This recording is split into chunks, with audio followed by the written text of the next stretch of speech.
বাদশা সুলাইমান গোটা পৃথিবীর রাজত্ব করছে, মরনা ছিল। নমরুদ্দা গোটা পৃথিবীর বাদশা ছিল, মরনা ছিল। বখতে নসর গোটা পৃথিবী রাজত্ব করছে, মরনা ছিল। তাহলে গোটা পৃথিবী রাজত্ব করলেও মরণ আছে রে। আর আল্লাহ বলেন 10 দুনিয়ার সমান একটা জান্নাতের রাজত্ব দিব, আর কোনদিন মরবি না। একটা জবান বন্ধ রাখবেন না, বলুন সুবহান। ফেরাউন খোদা দাবি করছে, আল্লাহ তার এরপর ছাড় দিছে। কিন্তু যখন বেয়াদবি করছে পয়গম্বরের সঙ্গে, আল্লাহ কয় আর তোরে ছাড় দেওয়া যায় না। ফানিতে সুবাইয়া ফেরাউনরে মারছে, ছাইরা দিছিনি। নমরুদ নিজের খোদা দাবি করছে, আল্লাহ ছাড় দিছে। নমরুদ একবার তীর মারছে আকাশের দিকে, কেরে মারছ? কাল্লা মাইরালাম। আল্লাহ কয় ফেরেশতা রে, তীরের মধ্যে একটু রক্ত লাগায়া দে। রক্ত লাগায়া দিছে। রক্ত যখন তীর যখন ফিরে আসছে, তীরের মধ্যে ছায়া কয় আল্লাহ মাইরা লাইছি। নাউজুবিল্লাহ। এর সাথী সঙ্গীরা ডিজে গানের আয়োজন কর, কে রে? নাচু। কে রে? আল্লাহ মাইরা লাইছি। নাউজুবিল্লাহ। আল্লাহ এর পরে ছাড় দিছে। কিন্তু যখন ইব্রাহিম খলিলুল্লাহর সঙ্গে বেয়াদবি করলো, আল্লাহ কয় এখন ধরা দরকার। হে আমার লগে যুদ্ধ করব, তীর মারে। আমি আল্লাহ তোর সঙ্গে যুদ্ধ করতে তীরের প্রয়োজন নাই রে। মশার মধ্যে একটা প্রতিবন্ধী মশা, বালা কোনো মশা নেই। কিতাব লেখছে বালা কোনো মশা না, একবারে প্রতিবন্ধী ভাও একটা নাই। আল্লাহ কয় কইরে আসত নি? ফাঁসি। তোর ভাও আসেনি? ফাল্লা আমার ভাও নাই। তো যা নমরুদের না খাতে গিয়া ঢুক। ল্যাংরা মশা না খেতে গিয়া ঢুকছে। ঢুকিয়া একেবারে ডাইরেক্ট মগজও চলে গেছে। মগজ বইয়া আর পরে ইনসুলিন দেয়, সুই ঢুকায় আর সুই বাইর করে। যেই সুই ঢুকাইছে মগজ, একটা লাফে 3 হাত উঠছে নমরুদ্দা। পার্লামেন্টে বইয়া রয়েছিল, মশায় যখন কামড় দিছে পার্লামেন্টের নাচ শুরু করছে ডিজে গানের মতো, উরুম দুরুম নাচে। সে আরো বিভিন্ন মন্ত্রীরা বসা, দেশের বিভিন্ন জায়গার থেকে অনেক রাষ্ট্রপতিরা আইছে। আইয়া যখন দেশের বাদশা এইভাবে ডিজে করে পার্লামেন্টে বসে, এটা কি পাগল নেই? ও পাগল তো আসি না। হঠাৎ করে নাচে কা, ও নাচতে নাচতে মশাও তো কম খারাপ না, কারণ টেং টুং যেদিন না থাকে এরা মারাত্মক খারাপ থাকে। এই মশা কিন্তু মারাত্মক খারাপ, হেদের সুই ডুগা যে বাইর করে না। আর এইদিকে নমরুদ্দা ডিজে গানের মতো নাচতেছে, কোনোভাবেই ব্যথা কমে না। নাচে মানে ঘটনা কি, যা পায় তা দিয়ে মাথার তা পায়, কোনোভাবেই ব্যথা কমতেছে না। হঠাৎ আসেন জুতা একটা গাছ, এটা জুতাটা মারছে মাথার বাড়ি। যেই জুতাটা মাথার বাড়ি মারছে, জিব্রাইল আবার যোগাযোগ রাখতেছে মশার সাথে। মশারে ফোন দিয়ে কইছে তাড়াতাড়ি ছাইরা দে, ইনসুলিন টাইনা তুল। যখন হের সুই টান্দা তুলছে, ব্যথা ছাড়ছে। এখন নমরুদে জুতার পাইছে, সব বনা কি একটা জিনিস বারে দিলাম, মাথার ব্যথা দিল ছাইরা। জুতার মধ্যে কোনো ওষুধ আছে না? আসলে কি জুতার কোনো ওষুধ আছে?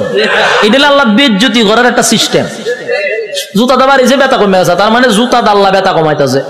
এখন এই জুতা রেখে দিছে দাঁড়ে, রেখে টেনশনে পড়ে আছে, কি ব্যথা উঠলো, জুতাটা বাড়ি দিলে ছেড়ে দিল। আবার কথা বলতেছে বিভিন্ন দেশের মন্ত্রী এমপির সঙ্গে, আবার মশায় সুই একটা ঢুকাই দিছে, টাস করে জুতাটা বাড়ি মারছে, ছেড়ে দিছে। আল্লাহ মশারে কইলো করে, এটা তোর ডিউটি, কাজ চালায়া যা। কতক্ষণ পরে পরে ঢুকাইবি, জুতাটা বাড়ি দিলে ছেড়ে দিবি। মশা কতক্ষণ পরে ঢুকায়, জুতাটা বাড়ি দেবার পাই গেলা, আবার ঢুকায়, জুতাটা বাড়ি দেবাই গেলা। এই হইল জুতার বাড়ি শুরু। তখন নমরুদ্দা একা একা জুতাটা কত বাইরিত, হাতে ব্যথা ধরে লায়। তাই একজন লোক রাখছে, ধরে মাসে এত টাকা বেতন দিব, এদিকে চাকরি কি দেখো জুতা দেখালে ভিডানি, তাও খারে দেশের বাদশারে। এইরকম যদি আমার নিত, আমি তো বললাম টেকা টোকা লাগতো না, আমি খালি জুতাটা ভিডামো আপনার, আমার টেকা দেওয়া লাগতো না। বাস্তব নেই। দেশের একজন বাদশা যদি হয় আমার জুতাটা ফিডাইবা, আমার কি বেতন লাগবো না? আমার মনের ভিতরে যত জিদ আসিন সব মিলামো এক একটা বাড়ির সাথে, ঠিক নেই? জুতা দেখ একটা বাড়ি দিমার ঘুমায় এনে, এটা অত সালের একটা জুতার বাড়ি। দ্বিতীয় বাড়ি দেখো, এটা অত সালের একটা বাড়ি। এক সালে এক যন্ত্রণা বুক করছে, আর তোর জুতাটা বাইরিতেছি, টেহারা কম নেই। এই লোক হয় যে আমি বাসার জুতাটা বাইরামো, আমার টাকার দরকার নাই, আপনি আমার চাকরিটা দেন। চাকরি দিছে, এখন পার্লামেন্টে বেশা বৈশা কথাবার্তা বলতেছে, যখন মশা কামড় আলী ইশারা দেয় তাড়াতাড়ি দেয়, পাশে জুতাটা ঠাস করে পিছন দিয়ে বাড়ি মারে। দেশের মানুষ বিভিন্ন দেশ থেকে আসে, আইসা কয় যেই বাসার ইজ্জত নাই, মানছে তারা জুতা দা বাইরা, এর সাথে আবার কি এর বৈঠক, হঠাৎ এটা ভাগল, এখান থেকে এক বেজ্জতি। তো জুতা দা বাইরিতে বাড়িতে প্রথম তো শখে শখে জুতা দা বাইরেছিল, ঠিক না? জুতা দা যে বাইরেছে প্রথম তো শখেই বাইরেছে, আনন্দে বাইরেছে, কিন্তু বাইরিতে বাইরিতে তখন তো বেচারার বিরক্ত হয়ে পড়ছে। কত বাইরিতে খানা খাইতে পারে না, ঘুমাইতে পারে না, বাথরুমও যাইতে পারে না, খালি বাইরা। এই বেচারা হয়েছে বিরক্ত। এমন অবস্থা হয়েছে এখন জুতা দা বাইরানি লাগে হতান পরে পরে। বাথরুমে গেছে, একটা বাথরুম করতে গেন টাইম নাই না, জুতা দা বাড়ি দেয়, বিপদ করছে না, খানা খাইতে পারে না। এই বেচারা কয় এর যদি আমি জুতা দা বাইরিতে থাকি আমি এমনি মরে যাবো গা, খাওয়ার নাই ঘুম নাই তো আমার মরণ হয়, তে একবার এর মাইরি মরে যাই। এখন হে কইল সিদ্ধান্ত নিয়েছে না এমন মরম চাকরি না করলে আমার গরদান যাইব, আর আমি যদি চাকরি করতে চাই আমি এমনি মরে যাবো গা, তে এক বালা হেরে মাইরা মরে যাই। তখন একদিন জুতার বদলা বড় একটা মুগুর লইছে, আমরা এটা কিতা কই মুগুর কইনি, মুগুর লইছে একটা, লইয়া পিছে বইয়া রইছে। যখন জুতা বাড়ি দে তখন মুগুর লইয়া যৎকান শরীরে শক্তি আসিন একটা বাড়ি দিছে, মাথার দুই ভাগ হয়ে যা। ল্যাংরা মশা যে মাথার ধরেছিল ছায়া দেয়, ছাদ নাই,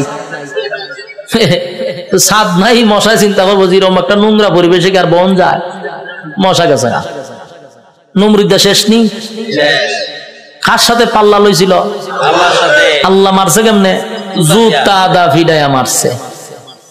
এই জন্য আল্লাহ ছাড় দেয়, ছেড়ে দেয় না। বুঝসারে চিনেন না আপনারা? এখানে যারা বয়স 30 আছে এরা বুঝসারে চিনব। ডব্লিউ বুশ হে কিন্তু কম করছে না, এইটা আমরা দেখছি। হে অনেক মুসলমানের রক্ত দিয়া গোসল করছে, হে কম করে নাই। শেষে আল্লাহ হেরও কিন্তু সাংবাদিকের জুতা দা ফিটাইছে, এক সাংবাদিকের জুতা দা বাড়ি মারছে। আর এই জুতার দাম অনেক হয়ে গেছে, মিডিয়ন জাদুঘর আছে। আল্লাহর মায়ের আস্তে আস্তে ছাড় দেয়, ছেড়ে। যারা জুলুম করতেছেন, যারা জুলুমের মধ্যে আছেন, যাই না রাখেন জুলুমের শেষ আছে। যারা জুলুম করে তাদের দুইটা শাস্তি, একটা দুনিয়ায় একটা পরকালে। দুনিয়ায় ততক্ষণ না পর্যন্ত আপনার মৃত্যু দিবে না যতক্ষণ আপনাকে দুনিয়াতে আল্লাহ চরম পর্যায়ের বেজ্জতি না করবে। চরম পর্যায়ের বেজ্জতি করার পর আপনার মৌত দিবে আল্লাহ। এরপরে পরকালে তো আছে কুবা শামসুর মতো, ইচ্ছা মতো কুবাইব। বাস্তব না বাস্তব? সাইজ কিন্তু আল্লাহ ছেড়ে দিত না, জনমের সাইজ করবো। এই জন্য যারা জুলুম করেন স্পষ্ট শুনে রাখেন, প্রথম নাম্বার কথা হলো ততক্ষণ না মরবেন না যতক্ষণ আপনার আল্লাহ দুনিয়াতে চরম পর্যায়ের বেজ্জতি না করবে, অপমান করবে। এরপরে মৃত্যু দিবে, আর পরকালে তা আছে ওয়াং সাং সুচি কি তাই ইজ্জতে আসেনি, তাইরে জনমের দেওয়া দিতাছে। এখন বন্দি করে রাখছে, পারমার মুসলমানের রক্ত খাইছিল না, তাই রক্ত চুষা খাইতেছে। আরো বেজ্জতি হইব, আরো দেখবেন সামনে, অপেক্ষায় থাকেন। বাকিটা দেখার বয়স আপনারা রয়েছে, আল্লাহ দেখাইব। আল্লাহ বলেন ছাড় দেই কিন্তু ছেড়ে দেই না। আমি যখন ছাড় দেই বুঝিস না আমি তোরে ছাইরা দিছি। ধরব যেদিন আমি আল্লাহ ধরব, জনমের ধরা ধরব, পৃথিবীর কেউ তোরে রক্ষা করতে পারবে না। আমি আল্লাহর নিয়ামত খাইয়া আমি আল্লাহর নাফরমানি করস, ছাইরা দিব না, কিন্তু জনমের ধরা ধরব। যুবক ভাই, আমি আপনাদের উদ্দেশ্যে বলতে চাই, আল্লাহর দেওয়া নিয়ামত খাইয়া, নিয়ামত খাওয়ার পরে যে আল্লাহর নাফরমানি করতেছি, রাইতে দিনে 24 ঘন্টা পাইয়াও 1টা ঘন্টা আল্লাহর দেই না। ইমাম সাহেব যদি বলে আসেন না একটু নামাজে যায়, উত্তর দেয় হুজুর নামাজের সময় নাই। যদি কয় আসেন না মাহফিলে যাই, আমার সময় নাই। বেচারা খুব ব্যস্ত, সময় নাই, সময় নাই, সময় নাই, যে কোনো বিষয় লোক আমার সময় নাই। প্রশ্ন হলো তোমার সময় নাই, সময় নাই, কিন্তু যেই লোকটা বলছে নামাজের জন্য সময় নাই, ওয়াজ মাহফিলের জন্য সময় নাই, এই লোকটারই দেখবেন ব্যবসার জন্য সময় আছে, চাকরির জন্য সময় আছে, বন্ধুদের আড্ডায় সময় আছে, বিশ্বকাপ খেলা 90 মিনিট দাঁড়ায়া দেখার সময় আছে, বিভিন্ন জায়গায় আড্ডায়, কফি আড্ডায় সময় আছে, সব জায়গায় বেচারার সময় আছে। সময় নাই শুধু আল্লাহর বেলা। আল্লাহ বলেন সময় তো আমি দিছিলাম, সময় কাটা দিছে আল্লাহ বলেন সময়ের মালিক আমি তোরে সময় দিলাম রে, আমার দেওয়ার সময় পাইয়া আমারে দিলি না, মন গড়া সময় নষ্ট করলি। বান্দা আমি পাই পাই পাই পাই করে তোর কাছ থেকে হিসাব নিব, বান্দা হিসাব না দিয়া সামনে আগাইতে পারবি না। আপনারা কিতা মনে হয় আল্লাহ আমরা সেইটা দিব হিসাব না নিয়া? হিসাব নিব। আগেই বলছি অতগুলা নিয়ামত আল্লাহ আমরা দিছে, এমনে ছেড়ে দিত না হিসাব না নিয়া। কথা কয় না? একটা এক্সাম্পল দিই সহজে বুঝতে পারবেন। আপনারা মনে করেন চরপেশন সবচেয়ে ভালো হোটেল, সেখানে মনে করেন একজন লোক ঢুকছে খানা খাওয়ার জন্য, একজন লোক ঢুকছে, দুইকা যারে অর্ডার দেয় তার নাম কি? মেসিয়ার। মেসিয়ার কইলো ভাই খানা নিয়ে আয়, কি আছে? তো দেখবেন মেসিয়ারের একটা অভ্যাস হলো একটা না 50টা নাম কইব। গুড়া মাছ আছে, বড় মাছ আছে, উইল মাছ আছে, তারপরে আপনার গরু আছে, ছাগল আছে, কতটা হয় না? আমি অনেক সময় কিচ্ছু বুঝি না চাই তাই একটা না হয়, আমি ভাই হাফিজি পড়া লাগতো না, তুই আস্তে আস্তে একটা একটা করে ওদিকে আমি খাইতাম আমি জায়গা এত নাম কয় একটাও একটা হয় না, লাস্ট গুরুরা ইয়াদ আছে। এই লোক যখন এতগুলা নাম কইছে চিন্তা করলো এতগুলা নাম কইছে কোনটা কম কয়, আচ্ছা সব লইয়া যা। মেসিয়ারে আনতেছে, টেবিল সাজাইছে, খাইতেছে, খানা দেখে মেসিয়ারে দে লক্ষণ বালা না। যে যিনি টেকা নে উনারে কি কয়? ম্যানেজার। কেশিয়ার তো ম্যানেজার। ম্যানেজারের কাছে গেছে মেসিয়ারে গিয়ে কয় স্যার ওই যে লোকটা খাইতেছে দেখছেন নি? দেখছি তো। কাম না আমার একটা অনুমতি দেন। কি অনুমতি? কয়ের ইচ্ছা মতো কিন্তু ফিটাইতাম। ম্যানেজারে জিগা কাস্টমারে খানা খাইতেছে তুই ফিটাইতে কা? কয়ের লক্ষণ বালা না, যেই পরিমাণ খাইতেছে হিসাব দিতে পারতো না, তাই একটু ফিডামো। ম্যানেজারে কয় কাস্টমারের কাজ কি? খাওয়ান। তোর কাজ কিটা? দেওন। আমার কাজ কিটা? হিসাব ল। তেহের খাওয়ানে খাইব, তোর দেওন তুই দে, তুই মারতে কা? মেসিয়ার কথা তো ঠিক, আমার তো দেওন, আমি দিতে তাই। মেসিয়ারে দেয়, এ খায়। ম্যানেজারে কয় এ খাওয়া শেষ হলে বলে আমার খাম। আমার কাজ কি? হিসাব নেওয়া। হিসাব না নিয়া, হিসাব না দিয়া বাড়ি তারবো, বাড়ি তারবো নি? যা পারে খাইতে থাক, তুই বাধা দিস না। ঠিক তেমনি ভাবে আল্লাহ বলেন দুনিয়াতে মানুষ যেই পরিমাণ কাম কু কাম, দিনের কাম রাত্রের কাম সব কাম আমরা করি না? আমরার সাথে কিন্তু ফেরেশতা থাকে, 24 ঘন্টা ফেরেশতা থাকে।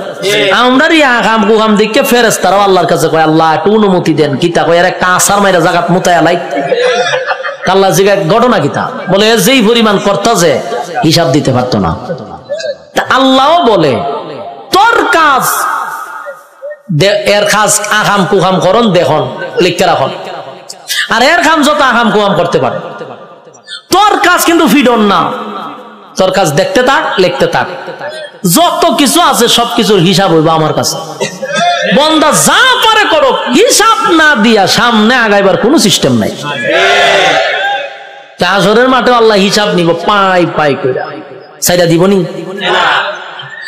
রব্বে কারীম বলেন প্রথম নাম্বার কথা হলো আফাহাসিবতুম আন্নামা খালাকনাকুম আবাসাও ওয়া আন্নাকুম ইলাইনা লা তুরজাউন। রব্বে কারীম বলেন এই অনর্থক বানাই নাই, অকারণে বানাই নাই।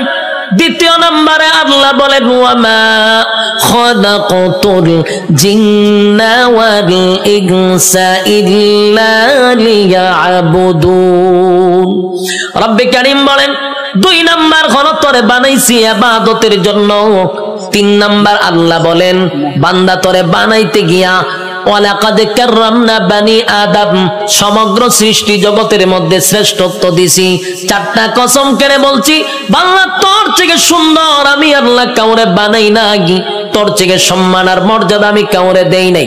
এরপর আল্লাহ বলেন এত কিছু দেওয়ার পরেও যদি তুই আমি আল্লাহর গোলামি না করস, ওয়ালাকাদ জারানা লি জাহান্নামা কাসীরাম মিনাল জিন্নি ওয়াল ইনস, আমি আল্লাহ আগুন দিয়া তোরে জ্বালাবো আর পোড়াবো। এরপরে রব্বে কারীম বলেন বান্দা শুন, ভালো করে শুন, এত নিয়ামত দিয়া তোরে ছেড়ে দিব না। আমি আল্লাহ কিন্তু পাই পাই পাই করে হিসাব দেব। কুল্লু নাফসিন বিমা কাসাবাত রাহিনা, প্রত্যেকটা মানুষ তার কৃত কর্মের জন্য আল্লাহর সামনে জবাব দিতে হবে। হিসাব ছাড়া ছেড়ে দিব না। রব্বে কারীম বলে হিসাব নিব গো, হিসাব ছাড়া আমি আল্লাহ কাউকে ছেড়ে দিব না। এই যে দুনিয়াতে যা করি সব হিসাব হবে। আল্লাহ বলেন শুন বান্দা, যখন প্রত্যেকটা মানুষের হায়াত শেষ হয়ে যাবে, মালাকুল মউত আজরাইল সামনে হাজির হবে, তার একটা কিয়ামত হবে। কি হবে? কিয়ামত কিন্তু দুই প্রকার, একটা হলো যার যার কিয়ামত, আর একটা হলো সমষ্টিগত কিয়ামত। কথা বুঝতেছে? সাউন্ড একটু উড়ান, একটু উড়ান। একটা হলো যার যার কিয়ামত, আর একটা হলো সমষ্টিগত কিয়ামত। আল্লাহ রাসূল বলেন যার যার কিয়ামত সম্পর্কে বলেন মাম্মাতা ফাকাত কামাত কিয়ামাতুহু, যে যখন মারা যায় তার কিয়ামত তখন শুরু হয়। আমি যদি স্টেজে এখন মারা যাই, আমার কিয়ামত এখান থেকে শুরু হবে। আরেকটা হলো সমষ্টিগত কিয়ামত, সেই কিয়ামতটা হলো কিয়ামতে কুবরা, এটা বড় কিয়ামত। সেটা বাঁশির মাধ্যমে হয়। ইসরাফিল আলাইহিস সালাতু ওয়াস সালাম যখন বাঁশি ফু দিবে, আল্লাহ বলেন এই গোটা পৃথিবীর যা কিছু তোমরা দেখো, বিশ্ব পরিস্থিতির পরিসমাপ্তি আমি ঘটায়া দিব। এটা হইল সমষ্টিগত কিয়ামত। ইদা জুলজিলাতিল আরদু জিলজালাহা, জমিনের মধ্যে তখন জালজালা শুরু হবে, ভূমিকম্প শুরু হবে। যখন যে একটা ভূমিকম্প হইছে 13 সেকেন্ড, 13 সেকেন্ডের ভূমিকম্পে সব শেষ হয়ে গেল। আর ওইটা যে শুরু হইব, ওইটা 13 সেকেন্ড না, 13 ঘন্টা না, এটা চলতেই থাকবে। পাহাড় গুলি তুলার মতো উঠতে থাকবে। বিল্ডিং তো দূরের কথা, পাহাড় উইরে উইরে চলব। এই ভূমিকম্প থামবে না। কুল্লু মান আলাইহা ফান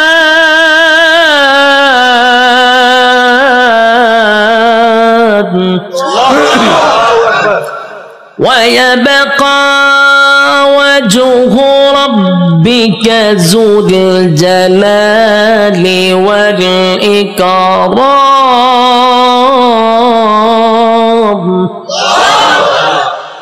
সব শেষ করব। এই অর্ডার কইও সাউন্ড বাড়ানোর দরকার। আমি একটু রিবাব আর ইকুটা তুলে দেন না, আমি চিল্লাইলে তো ইকু রাখবো। হালকা রিবাবের ভিতরে ইকুটা দেন। অত্যন্ত কিয়ামত শুরু করছিলেন মাইক মাহফিল, এখন হালকা একটু রিবাবটা ধরায় দেন আমার, যাতে প্রেসারটা গলাত না পড়ে। আল্লাহ বলেন কুল্লু মান আলাইহা ফান ওয়া ইয়াবকা ওয়াজহু রাব্বিকা যুল জালালি ওয়াল ইকরাম। চলবো। কুল্লু মান আলাইহা ফান, সব ধ্বংস হবে। ওয়া ইয়াবকা ওয়াজহু রাব্বিকা যুল জালালি ওয়াল ইকরাম, শুধু আল্লাহ ছাড়া সব ধ্বংস। আজরাইলও ধ্বংস, যে সিংহায় ফুক দিব সেও ধ্বংস হবে। মোট কথা কেউ থাকবে না। এটা হলো সমষ্টিগত কিয়ামত। আর প্রথম হলো যে যখন মারা যাবে তার কিয়ামত তখন থেকেই শুরু হবে। যুবক ভাইরা আমার, আল্লাহ বলেন প্রত্যেকটা মানুষের কিয়ামত আছে রে। যে যখন মারা যায় তার কিয়ামত শুরু হয়ে যায়। যেদিন মারা যাবেন আল্লাহ বলেন হিসাব নেওয়ার জন্য আল্লাহ পুনরায় আবার আমাদেরকে দাঁড় করাবে। আলোচনার শুরুতে একটা কথা বলছিলাম, আমরা কিন্তু এই পৃথিবীতে পরীক্ষা দিতে আসছি। ইয়াদ আছে না? পরীক্ষা দিতে আসছি। বলুন তো রেজাল্টটা কোথায় দিবে? রেজাল্ট কিন্তু পরকালে হবে। আল্লাহ কয় রেজাল্টটা দেখানোর জন্য আবার তোদেরকে পুনরায় আমি জীবিত করব। আল্লাহ বলেন সিংহায় যখন ফুঁক দিব সব ধ্বংস হয়ে যাবে রে। সব ধ্বংস হওয়ার পরে সর্বপ্রথম আমি আবার জীবিত করব ইসরাফিল আলাইহিস সালাতু ওয়াস সালামকে। আবার আল্লাহ বলবেন সিংহায় ফু মার। যেই মাত্র আরেকবার ফু দিবে, ওই শেষের ফুয়ে প্রত্যেকটা মানুষের বডির ভিতরে আল্লাহ আবার রূহ দিবে। কাদা মাটির থেকে আবার রূহ পাইয়া মানুষগুলি মাটি গঠন হবে, আবার পুনরায় বডি গঠন হবে। কাদা মাটির থেকে আবার আপনি ওইটা দাঁড়াবেন, যেখানে দাঁড়াবেন, যেখানে বৈশা ওয়াজ শুনতাছেন, সে জায়গাটাই হবে হাসরের মাঠ। যেখানে বই আওয়াজ শুনতাছেন, এটা হাসরের মাঠ হবে। এই পৃথিবীটাকেই আল্লাহ হাসরের মাঠ বানায়া দিবে। কিন্তু এখনকার পৃথিবী আর তখনকার পৃথিবী একরকম নয় রে। তখনকার পৃথিবী আর এখনকার পৃথিবীর মধ্যে উল্লেখযোগ্য একটা বেশ কম থাকবে। এখন তো কত উঁচু উঁচু বাড়ি আছে, পাহাড় আছে, সাগর আছে, নদী আছে, তখন কিছুই থাকবে না, সমতল একটা মাঠের মতো। মানুষ সেখান থেকে দাঁড়াবে। আর বিজ্ঞানী বলেন, মানুষকে আমি কেন দাঁড় করাবো জানো নি? দুনিয়ার জমিনে পরীক্ষা দিছিলি, আমি আল্লাহ সেটার রেজাল্ট তোর হাতে ধরায়া দিব। মানুষ গিয়া জমা হবে হাসরের মাঠে। কেউ পানি পান করবে, কেউ কলিজা পাটা পিপাসা লইয়া হাসরের মাঠে দাঁড়ায়া থাকবে। একদিন নয় রে, 2 দিন নয়, 50,000 বছর দাঁড়ায়া থাকতে হবে। সাধারণ কথা না, সাধারণ কথা না। পানির পিপাসায় জিহ্বা কুকুরের মতো বাহির হবে। আল্লাহর পয়গম্বর বরকতে হাত দিয়ে কাউকে পানি পান করাবে, আর কেউ পানি না পান করে হাসরের মাঠে দাঁড়ায়া থাকতে হবে। 50,000 বছর বাড়ির কাছে না, সূর্যের তাপে মানুষের মাথার মগজগুলি গলে গলে পড়বে, জিহ্বাটাও বাহির হবে। এই অবস্থায় যে কত হাজার বছর মানুষগুলি একটা সময় বিরক্ত হইয়া চিৎকার দিবে আর বলবে, মালিক রে, জান্নাতে দেও না হয় জাহান্নামেই দেও, হাসরের মাঠে আর ভালো লাগে না, সেখান থেকে আমাদেরকে সরায়া দাও। আদম নবীর থেকে লইয়া ঈসা রূহুল্লাহ পর্যন্ত মানুষ সবার কাছেই যাবে একটু আল্লাহর কাছে সুপারিশ করার জন্য। আদম নবীও বলবে ইয়া রাব্বি নাফসি, ইব্রাহিম আলাইহিস সালাতু ওয়াস সালাম বলবে ইয়া রাব্বি নাফসি, নূহ পয়গম্বর বলবে ইয়া রাব্বি নাফসি, মুসা নবী বলবে ইয়া রাব্বি নাফসি। এইভাবে 1,02,24,000 পয়গম্বর ইয়া ঈসা আলাইহিস সালাতু ওয়াস সালাম পর্যন্ত সবাই একটা কথা বলবে, ইয়া রাব্বি নাফসি। আমার কি উপায় হবে? আজকে আল্লাহর সামনে কথা বলার সাহস কোন নবীর হবে না। কথা বুঝতেছেন আমার? আল্লাহ এত রাগান্বিত। এই যুবক ভাই, আলোচনার শুরুতেই বলেছিলাম আল্লাহর নাম রহমান, দয়া মায়া বেশি, কিন্তু আল্লাহর গজব আমরা এখনো দেখি নাই। সেটা হাসরের মাঠে দেখব। আল্লাহ সেদিন কাহার রূপ নিয়ে দাঁড়াবে, সেদিন আল্লাহর সামনে কথা বলার সাহস কোন নবীরাও পাবে না, শুধুমাত্র কেবলমাত্র আমাদের নবী ছাড়া। আদম নবীর থেকে লইয়া ঈসা রূহুল্লাহ পর্যন্ত একটা কথাই বলবে, ইয়া রাব্বি নাফসি। আমার কি উপায় হবে গো? আল্লাহ খালি তর্জন আর গর্জন দিবে, তর্জন আর গর্জন দিবে, আর বলবেন নাফরমানরা আমার নিয়ামত খাই আমার নাফরমানি করছস, আজকে দাঁড়া, কেউ কথা বলবে কিনা? আল্লাহ সেদিন বলবেন লিমানিল মুলকুল ইয়াউম, এই পৃথিবীর রাজা বাদশারা দাঁড়া, হামাইন্নারে ডাক দিব, নমরুদ্দারে ডাক দিব। আল্লাহ সেদিন বড় বড় ক্ষমতাশীলরে ডাক দিবে, নমরুদ্দা দাঁড়া, ফেরাউন্না দাঁড়া। আল্লাহ বলবেন সাজ্জাদ দাঁড়া। আল্লাহ এইভাবে আবু জাহেলকে ডাকবে, যত জালেম শাসক আছে সবগুলাকে আল্লাহ সেদিন ডাক দিবে। ভারতের দাদারেও ডাক দিব, ওয়াংশাংশচিরেও ডাক দিব, বুসারেও ডাক দিব, সবাইরে ডাক দিব। বেডাগিরি তো কম দেখাইছ না, আজকে দেখা। কথা কন্যা দি, বেডাগিরি যারা বাংলাদেশও করো তারাও কিন্তু ডাক দিব, দাঁড় করাইব, দাঁড়া, বেডাগিরি কম করছ না। নির্দোষ আলেমদেরকে সাইজ করছো, দাঁড়া, আজকে দেখি তোর ক্ষমতা কতটুকু আছে। দাঁড়া, ক্ষমতা দেখতে লই আমি দাঁড়া। কেউ কথা বলবে না, নিস্তব্ধ হয়ে যাবে। কথা বলার সাহস আছে নি কেউ?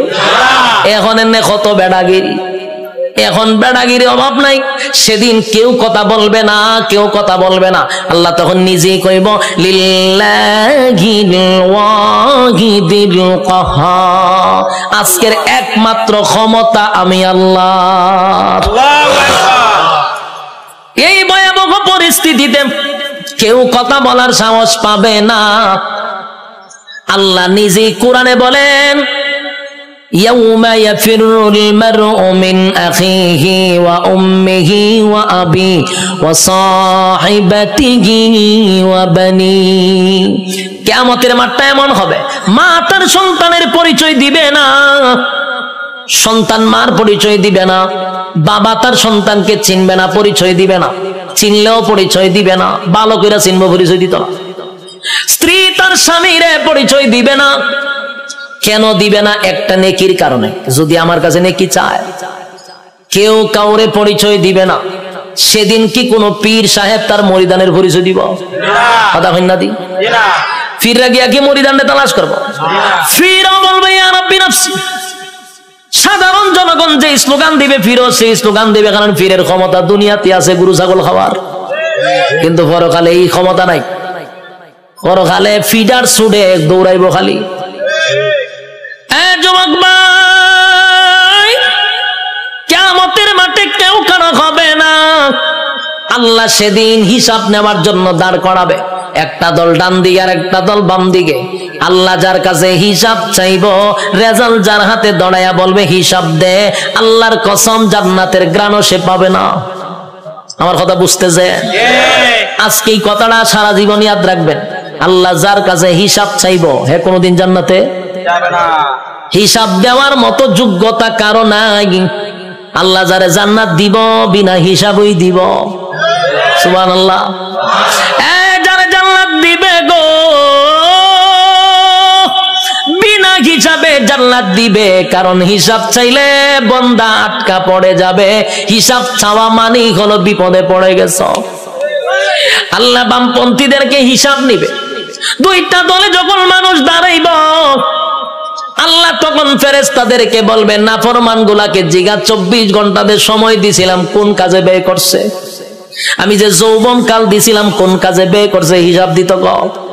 হিসাবে আটকা পড়ে যাবে। আল্লাহ তখন ফেরেশতাদেরকে বলবে এটি নাফরমান, আমার দেওয়া নিয়ামত খাই আমার নাফরমানি করছে। আজকে তার হাতটারে লোহার মতো শক্ত করে দেয়, বাম হাতটারে লোহা বানাবে, শক্ত হয়ে যাবে। আল্লাহ কয়টার ব্যাখ্যা করবো, কয়টা বুক বরাবর ঢুকা, বুক ছিদ্র করে, কলিজা ছিদ্র করে, পিছন দিকে টেনে বাম হাতটা বাহির করবে। নাউজুবিল্লাহ। বাম হাত বুক ছিদ্র করে পিছন দিকে বাহির করার পরে এবার হাত চলে গেল পিছনে, মাথা কিন্তু সামনে। আল্লাহ এবার দিবা আমল নামা, ওই যে রেজাল্ট দুনিয়াতে যে পরীক্ষা নিছিল, এই রেজাল্টটা হাতে দিবে। ফেরেশতারা কইবে আল্লাহ হাত পিছনে, চেহারা সামনে। আল্লাহ কয় নাফরমানের চেহারাটা ভাঙ্গা মস্কাইয়া এরপরে পিছনে নিয়ে যা। যুবক ভাই, প্রথমে বলেছি আল্লাহর মায়া দয়া বেশি গো, তেমনি ভাবে আল্লাহর আযাব আর গজব বেশি রে। বাম হাতটা বুক বরাবর ঢোকাইয়া পিছন দিকে বাহির করিয়া গাটটা মস্কাইয়া ভাঙ্গা পিছনের দিকে নিবে। মরবেন না কিন্তু, কারণ মরণ নাই। গার ভাঙ্গা পিছন দিকে নিবে, নিয়ে আল্লাহ কইব নে রেজাল্টটা দেখ, ক্লাসও বইয়া কি করছিলি বান্দা একটু দেখ। বান্দা দেখবে আর বলবে মালিক রে, আমার প্রতি তুমি বেইনসাফি করো নাই, ইনসাফের বিচারটাই করছো।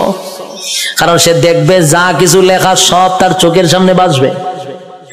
রাতের আধারে কি করছে, দিনের আলোতে কি করছে, সব লেখা। আল্লাহ একটা বাড়ায়া লেখে নাই, একটা কমায়া লেখে নাই। দেখ বান্দা, সেদিন আল্লাহ বলবেন এই নাফরমান আমার নাফরমানি করছে, এবার তাই মিজানের ফাল্লার যাইব, এখানে আমল নামা হালকা হয়ে যাবে।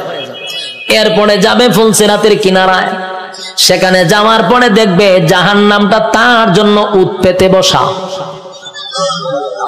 আমার কথা নয় গো, আল্লাহ কোরআনে বলেন ইন্না জাহান্নামা কানাত মিরসাদা লিত্তাগিনা মাআবা লাবিসিনা ফিহা আহকাবা লা ইয়াযুকুনা ফিহা বারদান ওয়ালা শারাবা ইল্লা হামিমান ওয়া গাসসাকা জাযাআও ওয়াফাকা।